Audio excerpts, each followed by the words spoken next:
Good morning, afternoon, and evening, wherever you are. And welcome to NerdTube, baby. And it's time to talk about season 1, episode 14, The Crossroads. This was an episode that I wasn't really expecting to be the way it is because we finally got some crossover on this episode. But it was quite densely packed with a lot of things going on. Cousin Cheetah, before we break it down, what do you think of this episode? Um, I thought it was very convoluted and just not good.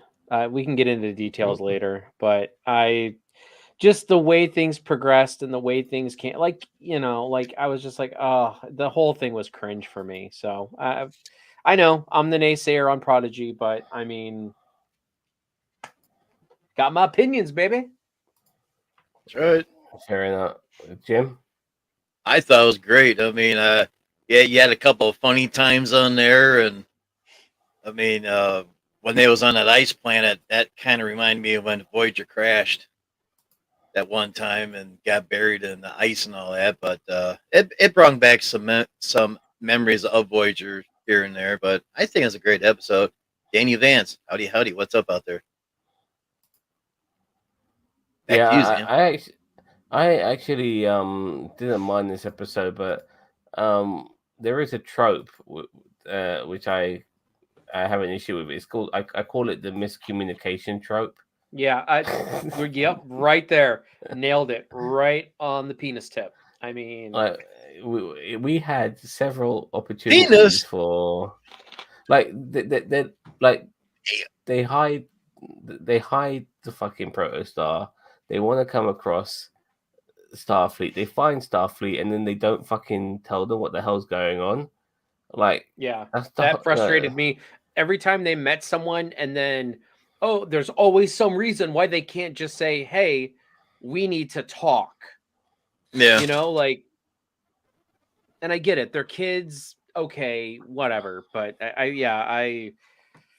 uh, I mean, oh, I can boil it down to the fact that they're always like they're worried about being captured. You know, it's in their mindset after Yep. being enslaved for a long time, and on top of that, they got this sort of fight or flight mentality as well.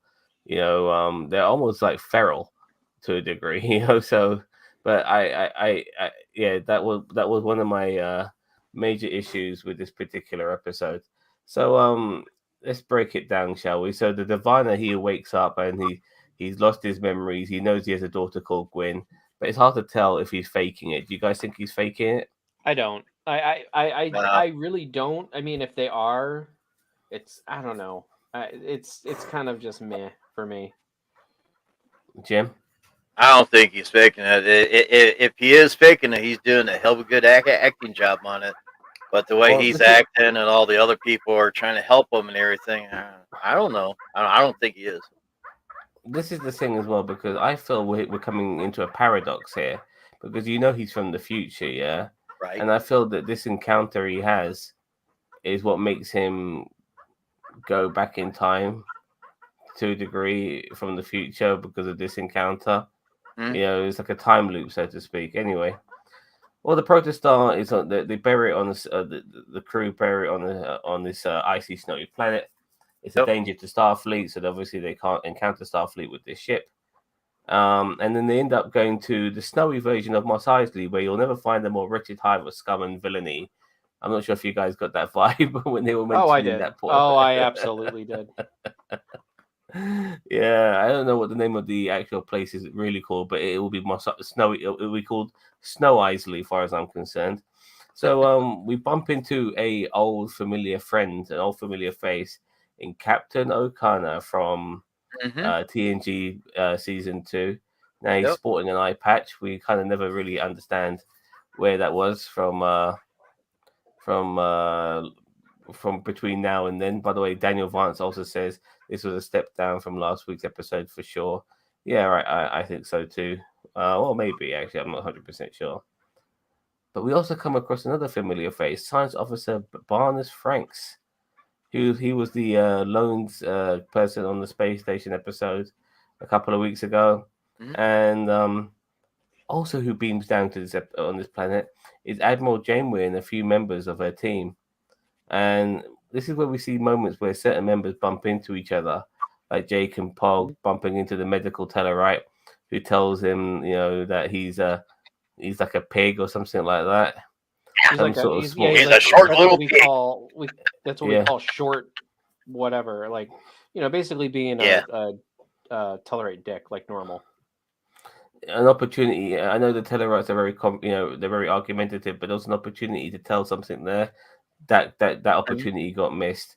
Gwyn bumps into a Trill ensign, and Trill ensign knows her father, and obviously Gwyn is a bit startled by that, but still there's an opportunity for communication that got missed as well. Admiral Janeway bumping into Dahl. Dahl has a chance to finally talk to Admiral Janeway, doesn't do it. Barnes comes along. Obviously, that kind of scuppers his plans a little bit because I do believe, obviously, he was worried about Barnes. But regardless, once Barnes starts explaining, who one of the people on the ship was, Janeway obviously realizes that's Dahl. She just talked to him a minute ago, Right. that he's vanished. But eventually, after they do a little chase around and stuff like that, they get a good look at the whole Protostar crew, and Janeway's able to realize that they're kids. Like she sees a floating robot, a giant rok-tahk, Jake and Pog, who, in my opinion, doesn't really come across as a kid. The only people who come across as kids is Darlin and Gwyn. But yeah, they're all kids. Fair enough. You forgot to tell me they was kids. Oh well. Yeah. So let me quickly go to a couple of comments here. There was while you guys do that, I got to step away for a minute, guys. Sorry. No problem, dude. Okay, there was a Kazoon and the reptilians in the bar. Yeah, I saw that too.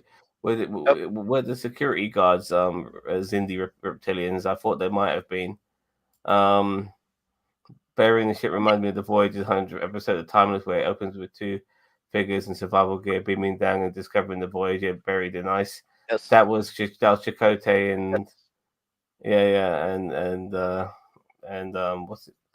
Oh God, Kim. Anyway, that brought back a lot of memories for me with that. So we get a little chase now, and it's because they jump on these sort of like Star Trek version of speeders, like you have in Star Wars, and we have a chase and we get it through instead of Beggar's Canyon, we go through Snower's Canyon. So they're flying through Snower's Canyon, and O'Connor happens to be hiding in one of these speeders. Just happened to be, right? Yeah, it just happened to be. Yeah. I mentioned about O'Connor here. O'Connor was first in TNG season 2, episode 4, The Outrageous O'Connor, and played by Billy Campbell, the Rocketeer. Yes, I do know that. The same episode saw him hitting off with Terry Hatcher's Lois Lane. Yeah. My God, that brings back memories. That was that Romeo and Juliet episode. Yeah. O'Connor's hiding in their speeder, and he ends up becoming kind of like a stowaway, but he's stuck with them now. It'll be interesting to see how long O'Connor stays with him. But and they get on the Protostar, and then we have a chase in space. Now this occurs, and I think it's the Dauntless, isn't it? That's the name of Janeway's ship. Yes. Now Janeway's ship, the Dauntless, is absolutely fucking humongous. Yes. Yeah, it should be called the Dauntless. It should be called the Humongous. That'd be a more fitting title for the name of that ship. But it's a big ass ship, man. It's a big ass ship. Yeah, but they chase the Protostar goes into warp. Dauntless goes into warp right after them. Yep. And like O'Connor's going, "Oh, what's this? Is this a warp 4?" And Jake and Paul goes, "No, this is warp 9.97. You better hold on to your butts." O'Connor powered the speeder. Oh yeah, I forgot that. Or as in Fast and the Furious would say, NOS. Because I was getting Fast and the Furious right. Put the nitroglycerine in there. chlorine trifluoride was a weapon developed by the Nazis, but it was so dangerous a weapon they scrapped production of the compound. It can burn through almost anything, and it's horribly toxic. Yeah, and let's hope that shit landed on Hitler's face. Man. So, even though all of this is happening, now they're on the ships. Like the Protostar can't respond to the Dauntless's hails, because if they do, they'll activate the living construct, and that would destroy the Dauntless. Yep. And at the same time, Murph, who was in a cocoon this whole fucking episode, he's hatched as a baby. And I have to admit, I'm not a fan of this new Murph. I don't like it at all. He's got this little thing above his head, floating above his head. Seen that. That is irritating me straight off the mark.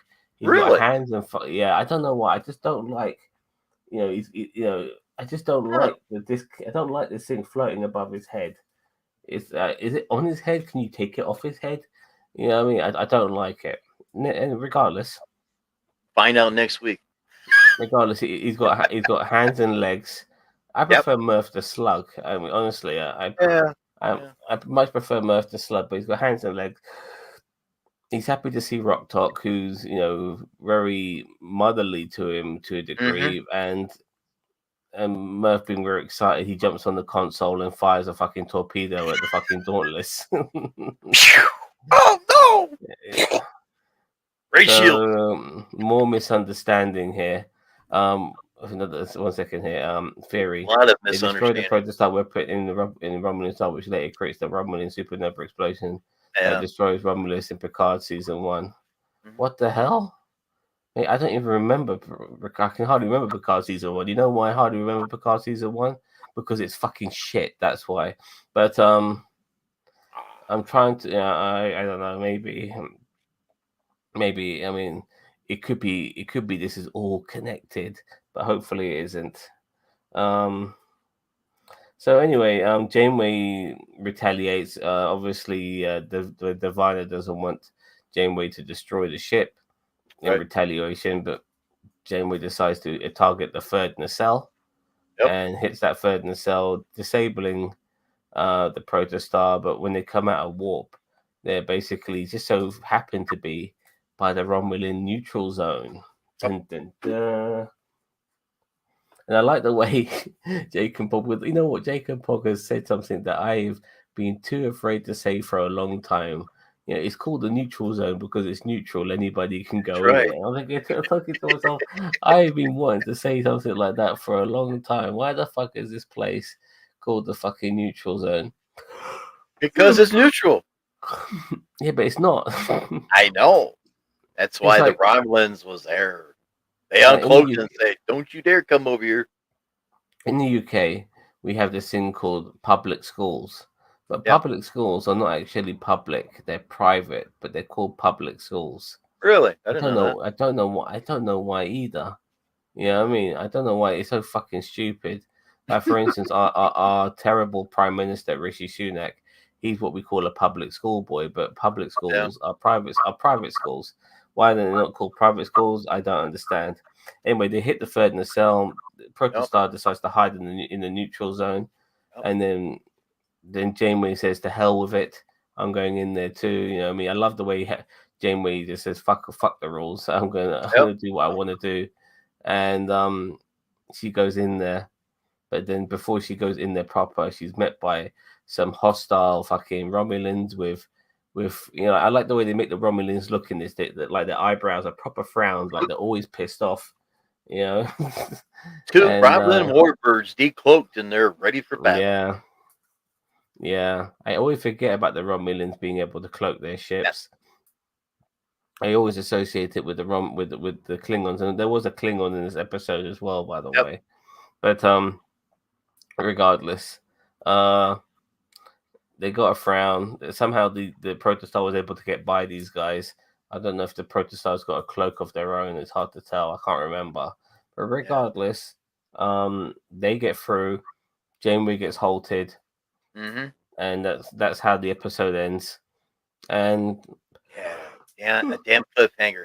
I was getting right into that battle and stuff, and all that. The Romulans. Uncloaked and that. I was really getting into it, and all of a sudden, the music. I'm like, man, I got to wait next week. Shit. Yeah. Oh, when you got 20-minute episodes, that's how it goes. I Like know. Daniel Vance says, Vice Admiral Janeway with gloves remind me of evil Catherine Janeway. Yeah, I remember that. Yeah. That was one of that was a fantastic that Voyager ship with all those guns and stuff. I loved it. You know, I really genuinely thought that we were in a Terran universe with Voyager, you know, and they were lost in the Delta Quadrant, blowing the shit out of everything. That would have been really good, you know. But that never happened. Daniel Vance says, I never noticed Dal's ear is not the same as the farmers do to identify their livestock. Oh, okay, fair enough. I'll have another good look at his ear. Yeah. But yeah, so lots of miscommunication.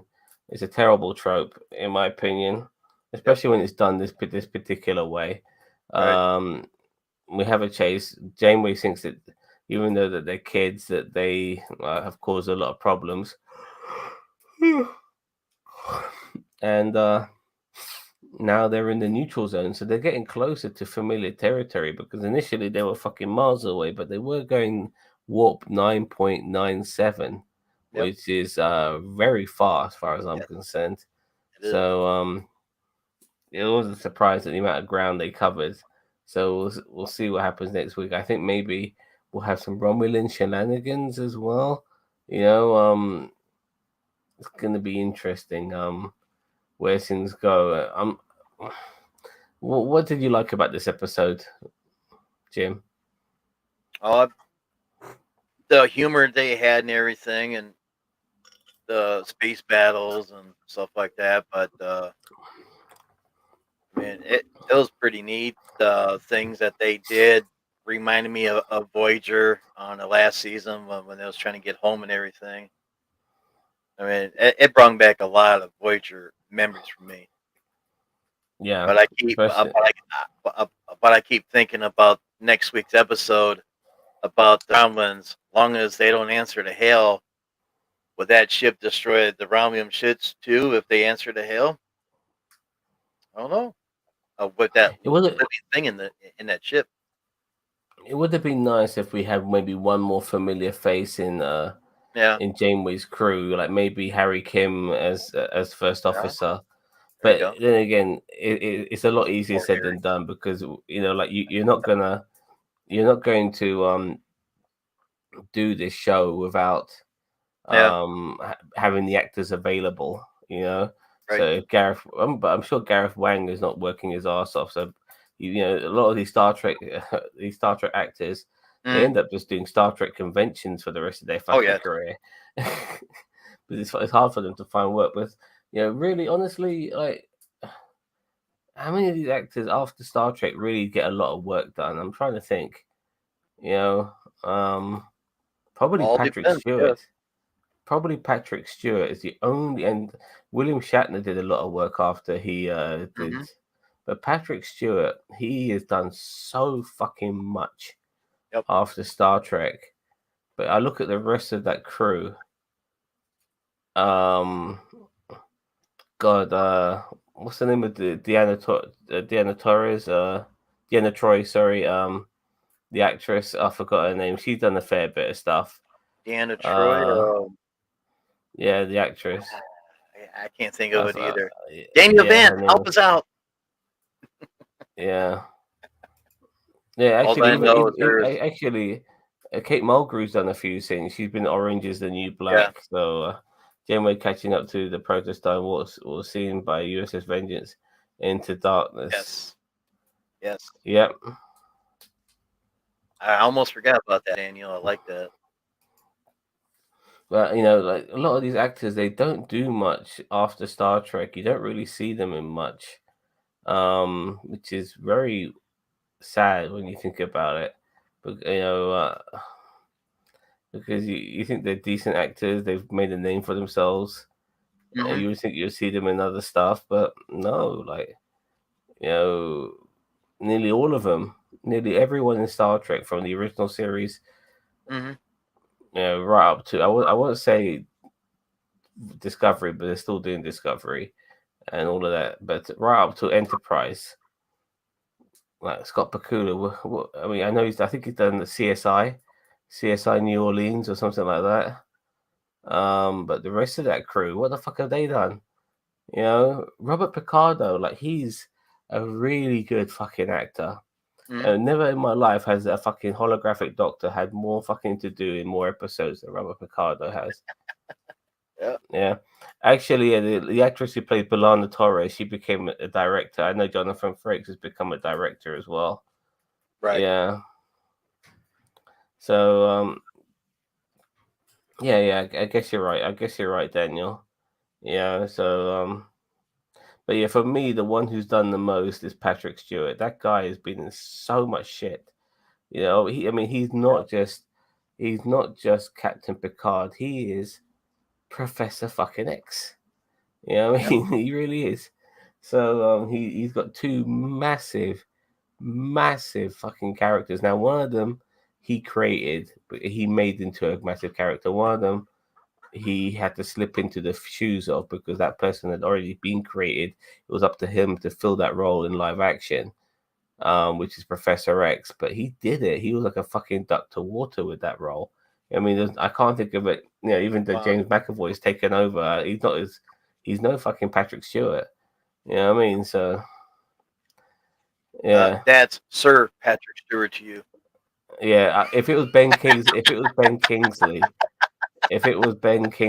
would be Sir Ben Kingsley. I agree with you.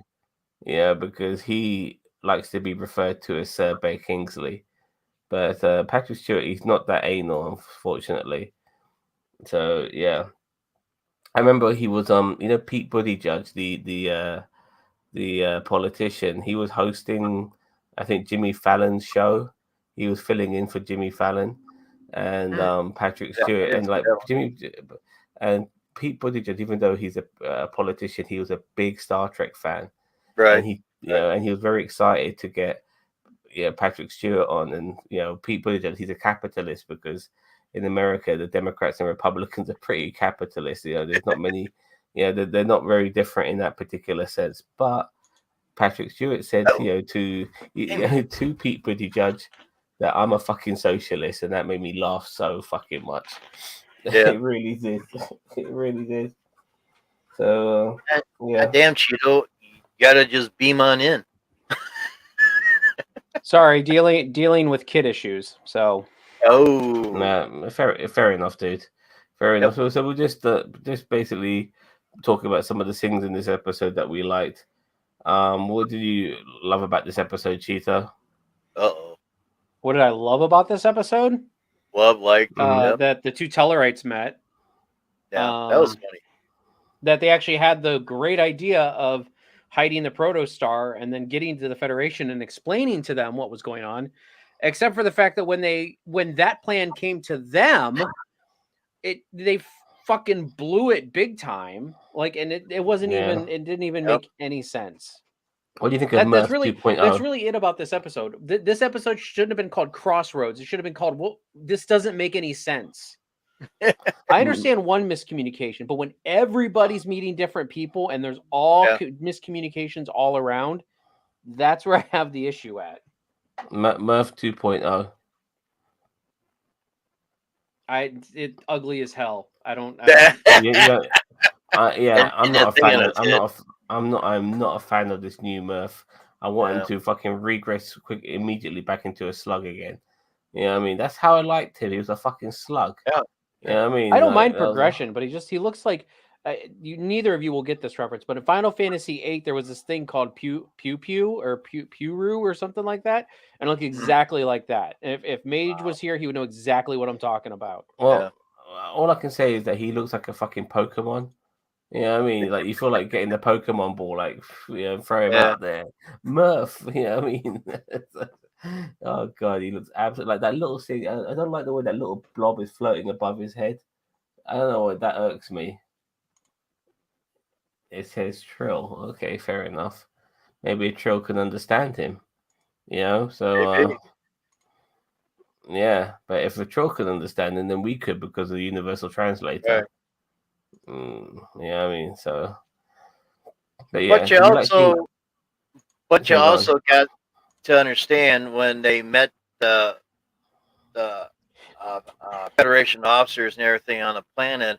Remember, they think they thought that they stole a Federation starship. They even dressed as Federation officers, and they probably figured, just like I said earlier, that if they would say something to them, they might get the wrong idea, throw them in a clink, find the ship, all that good stuff. So they was probably afraid to acknowledge what was going on. That's how I interpreted. Yeah, it's just that you had different people meeting. Like they wanted to meet Yeah. Starfleet, though. That's the thing. So yeah, they But wanted they're to get. probably thinking if they say something, they're going to get in trouble right away. They're going to Yeah, cling but them and then take away. the female ensign eye looks like Gwen's. That's going to come into play. Oh, I never That's noticed. Pew Pew right there from Final Fantasy VIII. Like that's exactly what I Oh thought. yeah. Of Oh my god, that looks awful. I know, right? That looks like the It's like worst a ghost design with a light on ever. top. Look at those fucking eyes, man. It's like somebody scribbled them. You know what I mean? It looks like I know. if my shit. Final Fantasy VIII is a terrible game, but yeah, that's exactly what I thought of when I saw that. I was like, oh God, shit. if my shit could turn blue and have a little glow ball at the end, that's what it would fucking look like. You know what I mean? Jesus Christ. You're on mute, Cheeto. I'm muted? Oh. He's not muted. Oh, sorry. Sorry, I thought you were. My didn't think bad. I was muted. So, yeah. If Zam's shit was blue and you say, hey, Zam, open up, I'm coming back up. Anyway, time to mark this episode, I think. What you left? I am going to give this a very lovely 7 out of 10. I thought this episode wasn't too bad. Yes, some of the tropes did piss me off regarding this episode, but it was good to see certain, like, they've been chasing. It feels like they've been chasing each other forever. Yeah, so it was really good to finally just get them meet a little bit. Even the capacity was a bit weird. Yes, I know they kind of got away into the Romulan neutral zone and all of that shit, but still, it was pretty good in some capacities, and I do feel with this particular episode that we are getting close to some sort of resolution. Maybe this is a 20 episode show. So with 20 episodes, 5 episodes does mean that we're coming into the end game, considering with only 20 minutes an episode. So I do feel we're getting close to the end of all of this, finally, of this particular season. We'll see what happens with the diviner as well. Is he playing coy? Is he genuinely fucking got a loss of memory? It's going to be very interesting to see. But he just seems to remember certain things when he really conveniently needs to. Like he's got a daughter called Gwen. You know what I mean? So, yeah. Okay, so Murph will evolve again into a planet eater. Don't trust. Yeah, I agree. I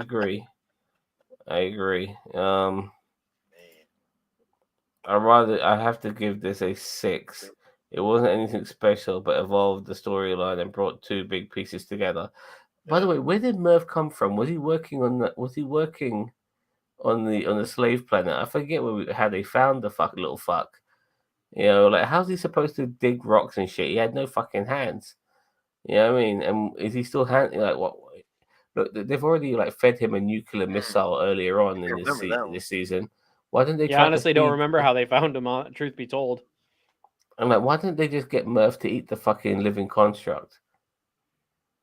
Yeah, not a bad idea. It would make more sense than this episode did. Now I did watch the whole series from episode 1 and down through. I'm trying to remember what I remember. They all was on that planet. I don't think Murph was on that planet there. Though. I don't know where. I forget where in the hell he came from. But everybody seemed like was on that planet. Like was he digging and all of that? I don't remember that part. God damn it! I'm really sorry. I can't stop yawning. I do apologize, but it was an okay episode. Didn't knock my socks off. Cheetah, what are you giving it? 3. Wow. Why are you giving it a 3? Because like I could understand the miscommunication between like one group of people, but like this whole nonsense of them trying to find the Federation and then reneging on it, and then just it was so stupidly bad. I couldn't.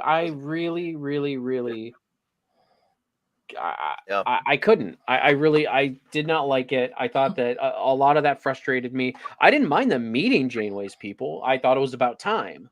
But it's just like this whole like everybody's miscommunicating.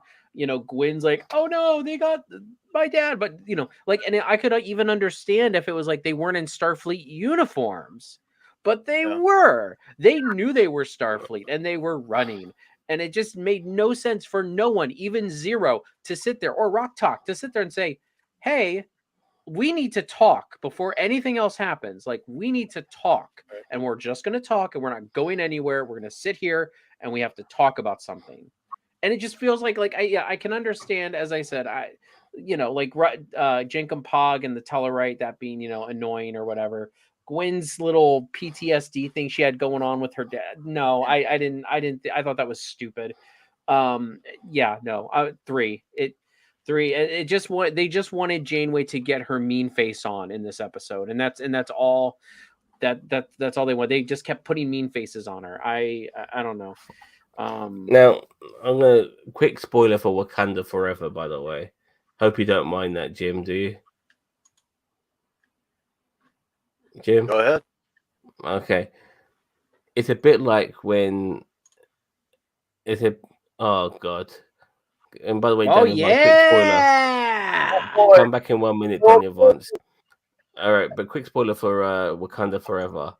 It's like Shuri and Namor fighting and each other. So many of their people have killed each other, and then eventually Shuri says, "You know what? Yield, and I'll let you. And we'll come to some sort of alliance, and we will defend each other." Like, that's what they've been asking for, like, from the beginning of the fucking movie. I mean, some sort of alliance, and then Shuri decides to give him one. The very thing that Namor fucking asked for, if you think about it. So that was it felt like that hit. Oh shit, how am I expect? Yeah, it felt like that miscommunication kind of felt like that in this. You know what I mean? You had an opportunity to talk to each other, you didn't talk to each other, but then what you wanted, you kind of did anyway. But so many people fucking died, and I feel that this show's going to be going through the same thing. Anyway, I hope I explained myself. Maybe I did. Anyway, Jim, what are you going to give this episode? Well, like I said, I liked the episode. I thought it was funny with the tall and short Terrorites, and well, like I said, I think they was a little scared because they seen the badge and everything, and they kind of changed their minds a little bit. But it's just the way that show is. I'm gonna give it a solid 8 because I really liked it. Okay. Liked it a lot. And Cheeto's gonna throw shit at me, and he's gonna get mad. I'm not mad. It wasn't my cup of tea. I know. I have always, and I know this show's not geared towards me, but I've always said that I'm going to give my honest opinions about the show. Yes, because you do. And as I said, I know it's not geared towards me, but God damn it, if and as I said, last week's episode was fine, and it was very kid friendly oriented. And I thought it was fine. I actually thought last week's episode, which I wasn't here for, but last week's episode, I gave it an 8 out of 10. I actually thought it was a really good episode of Prodigy. I thought it was a good episode of Star Trek. This episode, not so much. There was just a lot of dumb decisions in this episode, a lot of stupid running around. This is probably one of, for me, the worst Prodigy episodes, I would say. Probably. Well, yeah, I mean, I gave it, I mean, regardless of some of those tropes pissing me off, I gave it the score I did simply because I felt we were finally progressing in the story, and what concerns me is after the season 1, like, if everything does get resolved, and then what, we're going to just give a bunch of kids a Starfleet vessel just to run around in space, and hopefully it gets canceled then. I wouldn't say that. I can see kids liking this. Little Timmy likes this, doesn't he? No, No, I sat them down to watch a couple episodes, and they were like, "Do we really have to watch this?" Oh shit! Oh Yeah. shit! No, they Oh don't. no!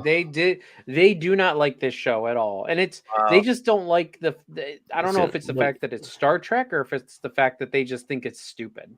Like I don't know. I didn't really dive that deep into it. You know what?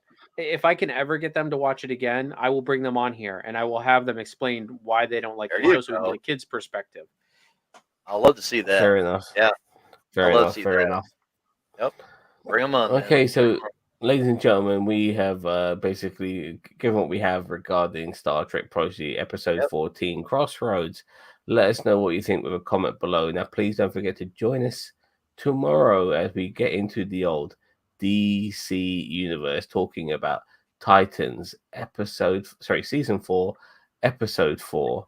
So join us for that tomorrow, as well as a whole bunch of other reviews coming your way, including the Tulsa King, which I'll be doing on Tuesdays, and the final episode of Andor next week, and God knows anything else in between now and then.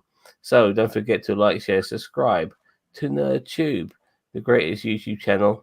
Oh, 1 second, one quick question Got here. Vance down I there. think whatever happens will help fuel the Romulan hate of AI. That's a good point. And see you all tomorrow for Titans. Yes. So as I said earlier, don't forget to like, share, subscribe to NerdTube, the greatest YouTube channel you never heard of. We'll see you guys tomorrow. Take care. Bye bye. And may the force be with you.